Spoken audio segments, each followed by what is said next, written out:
Piriformis syndrome. Piriformis एक muscle है जो कि आपके ग्लूट्स एरिया पे होता है।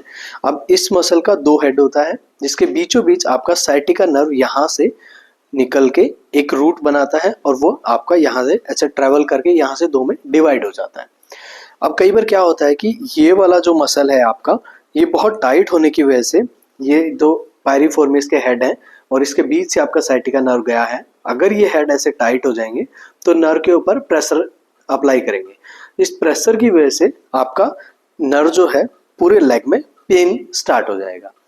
तो अब पायरिफॉर्मिस सिंड्रोम में होता क्या है कि बेसिकली आपका मसल यहाँ पे होता है, यहाँ पे इस तरीके से आपका मसल अलाइन होता है। ये इसके बीचों बीच आपका नर्व गया होता है। इस तरीके से नर्व आपका यहाँ तक एक ही रूट में रहता है, उसके बाद दो में डिवाइड हो जाता है और नीचे की तरफ टिबियल और सूरल नर्व में डिवाइड हो जाता है।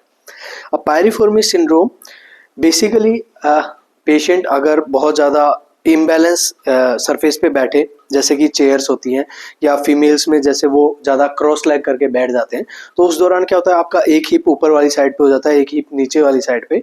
तो इसकी वजह से एक साइड पे पूरा प्रेशर होना स्टार्ट हो जाता है। दूसरा एक और रीज़न होता है मेल्स में जो बहुत ज़्यादा वॉलेट यूज़ करते हैं, हैवी वॉलेट यूज़ करते हैं अपनी बैक पॉकेट में, उसकी वजह से भी जब वो बैठते हैं तो उनका हिप्स अनस्टेबल हो जाता है, अनस्टेबल सरफेस पे होता है। तो एक साइड का हिप ऊपर लिफ्ट रहता है, एक साइड का हिप डाउन रहता है, तो उसकी वजह से नर्व पे बहुत प्रेशर होना स्टार्ट हो जाता है।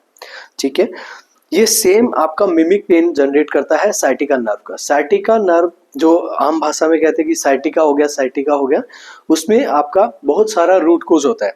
आइदर आपका नर्व यहाँ पे कंप्रेस हुआ है लंबर एरिया में, जो कि L2, L3, L4, L5, S1 ये वाला एरिया होता है, यहाँ पे कोई कंप्रेशन हुआ है या स्लिप डिस्क हुआ है यहाँ पे, या आपका एक यहाँ पे लिगामेंट होता है सैक्रोट्यूबरस लिगामेंट, उस लिगामेंट के टाइटनेस की वजह से भी सेम पेन आता है।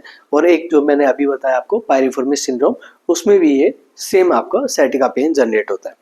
अब इसको रिलीज करने का हम इस पेन से निजात पाने के लिए हम पायरिफॉर्मिस मसल को रिलैक्स करते हैं, मैनुअली थेरेपी से इसको हम रिलैक्स करते हैं, रिलीज करते हैं। दूसरा, यहाँ से आपके लिम्फेटिक्स को ड्रेन करते हैं। तीसरा, पायरिफॉर्मिस को हम स्ट्रेच करते हैं और आप इस पेन में बेहतर हो जाते हैं। Thank you. तो अगर आप इस तरीके की किसी प्रॉब्लम से सफ़र कर रहे हैं या आपका नोन कोई सफ़र कर रहा है तो आप नीचे के नंबर पे कांटेक्ट कर सकते हैं। Thank you.